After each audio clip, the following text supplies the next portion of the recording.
thamini ahadi zake.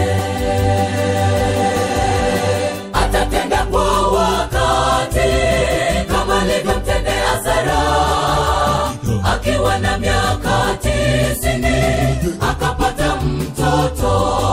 Nawe utapata unavyovihitaji. Muda wako ukifika hautaona giza tena, bali nuru ya Mungu kwako itaangaza siku zote.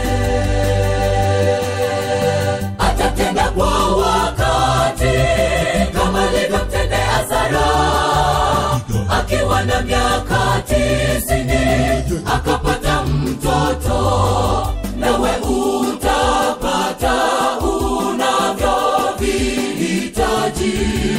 Muda wako ukifika hautaona giza tena, bali nuru ya Mungu kwako itaangaza siku zote.